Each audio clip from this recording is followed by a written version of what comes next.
How's it going, guys? I'm the Stock Retro Gamer, and welcome to another video on gaming firsts. In this video, we'll be looking at beat 'em ups.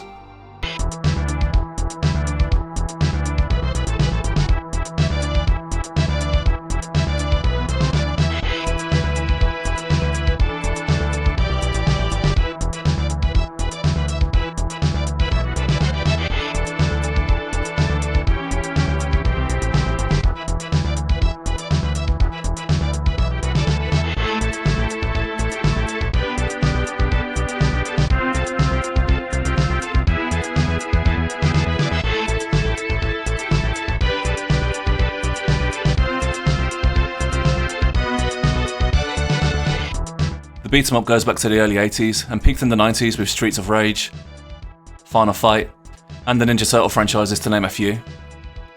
They allow you to live out the fantasy of taking down hordes of thugs on the streets, subways, and all different kinds of locations.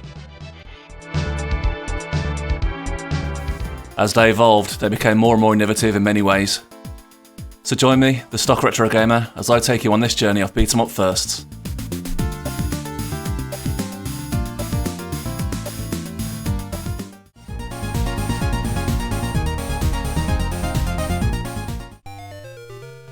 Released in 1984 and developed by Irem, Kung Fu Master is a side-scrolling beat 'em up that has you playing as Thomas, the titular Kung Fu Master who must traverse 5 levels filled with all kinds of foes. The objective was to rescue his girlfriend Sylvia from the crime boss Mr. X. You know, that old chestnut. The game was based on Bruce Lee's Game of Death, whose end segment had a similar premise, what with beating bosses to ascend a tower. The gameplay was straightforward. You walked from one side to the other, punching, kicking, and sweeping bad guys, until you got to an end of level boss who you must defeat to ascend to the next level. Well, in theory. Pretty standard stuff, but for the time, there was nothing else like it. The game was a commercial success, and pretty much kicks off the beat 'em up genre.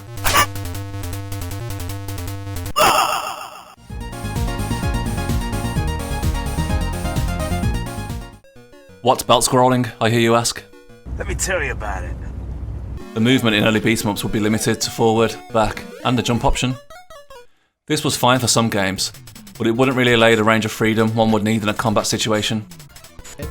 Released in 1986 and developed by Technos Japan, Renegade is a beat 'em up that has you playing as Kunio, a school kid who stands up to 4 gangs, targeting his best friend Hiroshi. What set Renegade apart from any previous beat 'em ups are the dimensions you could move in.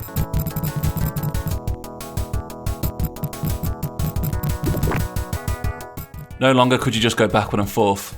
Now the arena let you go up and down, as well as left and right, giving the player much more freedom and choice in how they approach the fights.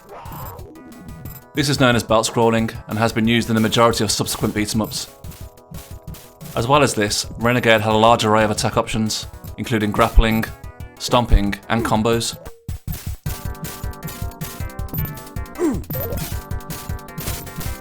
The belt scroll feature and the moveset really made Renegade one of the defining games for the beat 'em up genre.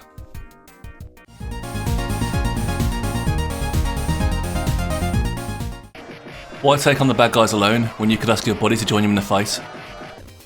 Beat 'em ups and co-op multiplayer go hand in hand, and can really enhance the experience and the fun when you have a friend to battle with.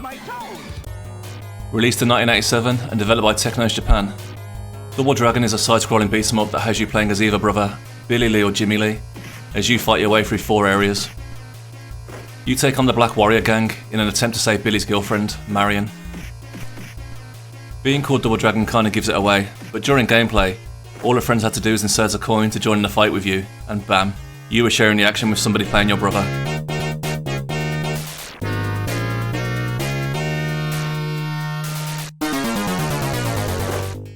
Double Dragon wasn't just a pioneering beat 'em up, it's the pioneering beat 'em up. Also being the first to include use of weapons,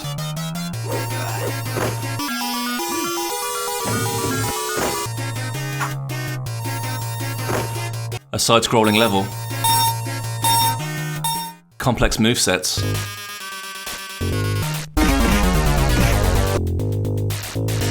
you might just say a few beat 'em ups included these features in follow-up games.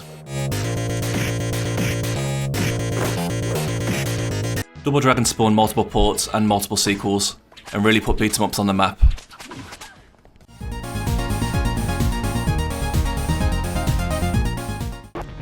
Let's face it, when it comes to early beat 'em up playable characters, it was very much a man's world.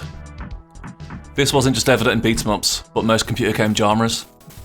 As time went on, and after some rigorous market research was carried out, there started to be more female representation in video games. That sounds very stylish. Released in 1987 and developed by Namco, Wonder Momo is a Japanese beat 'em up where you play as Momo, a young woman who can harness superpowers to defeat her foes. The setting for Wonder Momo is a bit strange. The levels actually take place in a theatre, and the player is merely an actor playing the part of Momo in a stage performance. Stay with me. As regular Momo, the player can only perform kicks to fend off her attackers, but when she touches a tornado icon, she will turn into Wonder Momo and can now attack using the Wonder Hoop.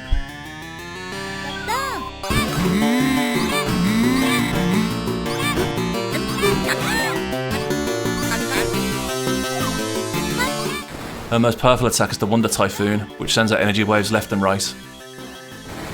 Wonder Momo is a loose parody of the Ultraman series, which is a Japanese superhero franchise. The game is known for its slightly risque content for the time, as when Momo jumps you can clearly see her underwear. She would also appear in only a towel on the stage curtain between acts.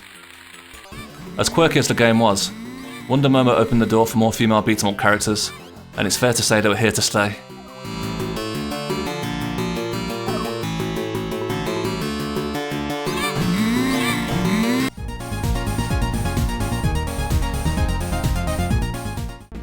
Movie tie-in video games are very common, as they can draw from a pool of already imagined ideas, that being the movie.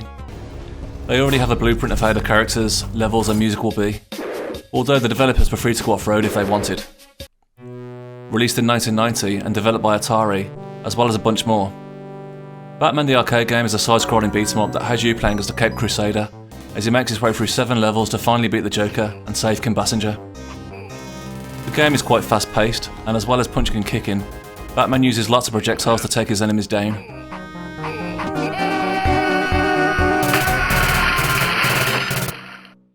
Wait till they get a load of me. As well as side-scrolling action, the game also incorporates some vehicular sections, such as Batmobile levels and the Batwing level, which breaks up the game nicely and follows the movie.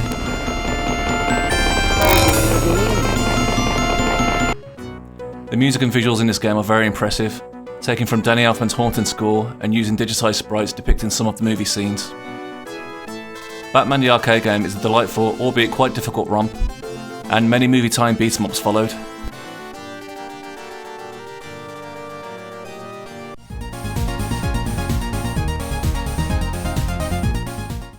In the mid-90s, a lot of gaming genres were switching to 3D, as the tech was ready for it, and of course beat 'em ups were no exception. Being able to take on your enemies in 3 dimensions really gave the action and moveset some realism, and it just looked fantastic.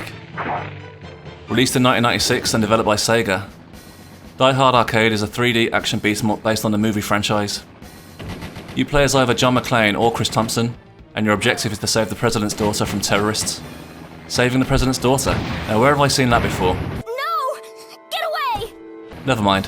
The moveset given to you in Die Hard is very generous, being able to pull off numerous combos and moves with numerous weapons. Somebody say weapons. The weapons are great and very imaginative, being able to use melee weapons such as brooms and pepper shakers, all the way to handguns and rocket launchers. The game features many quick time events where you must time a button press just right to get the advantage. Timing it wrong would result in loss of health, or an additional fighting section would be given to the player.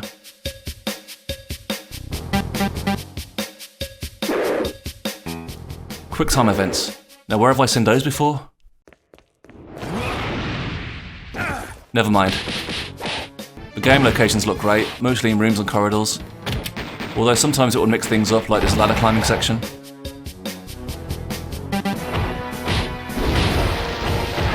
At the end of each level, you'll be tested with a boss fight. Die Hard Arcade is a fun, frantic beat 'em up, and a worthy first venture into the world of 3D.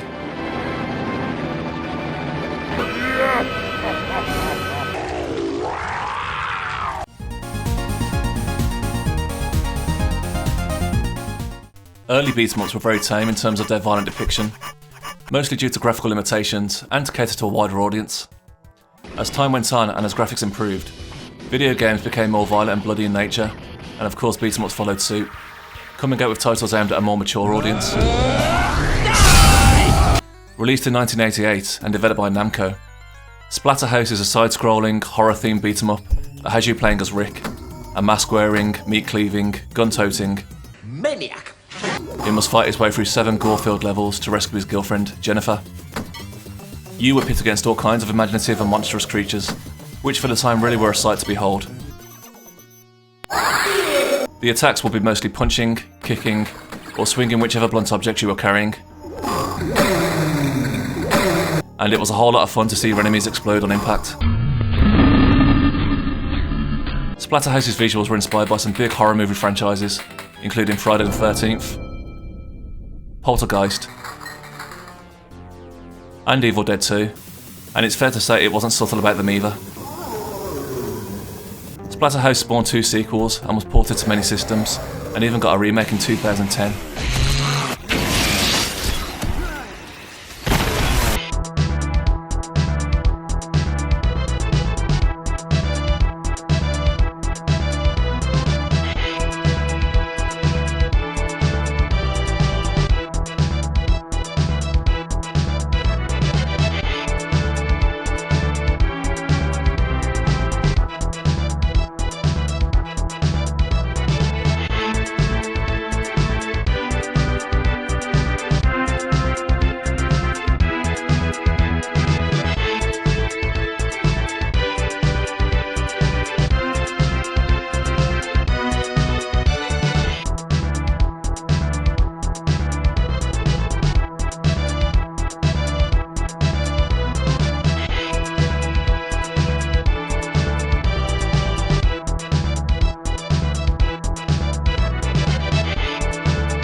Why play as a regular human in a beat 'em up when you could be a mutant, or an alien, or a robot, or some toads?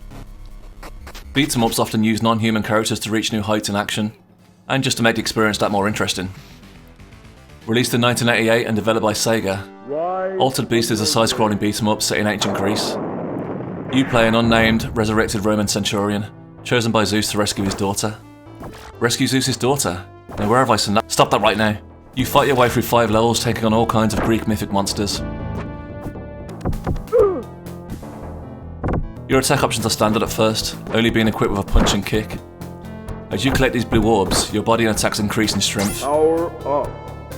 Collect 3 of these orbs and something amazing happens. You alter into a beast. On transition, everything in the level changes. As a beast, you have powerful quick attacks, and you're able to take down your enemies with ease.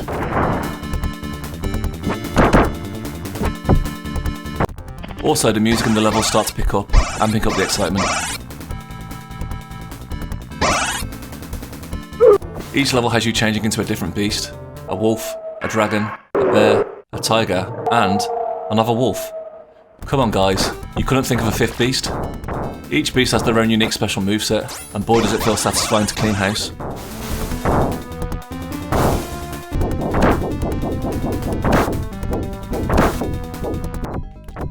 Altered Beast was a package game with new Mega Drives when released. It found its way into many homes, and was probably many kids' first beat 'em up experience, and they could do a lot worse. I hope you enjoyed my list of beat 'em up firsts. It felt great going back to some of them old beat 'em ups, and also discovering some new ones. Please like, share and subscribe. I'm the Stock Retro Gamer, and I'll catch you in the next one.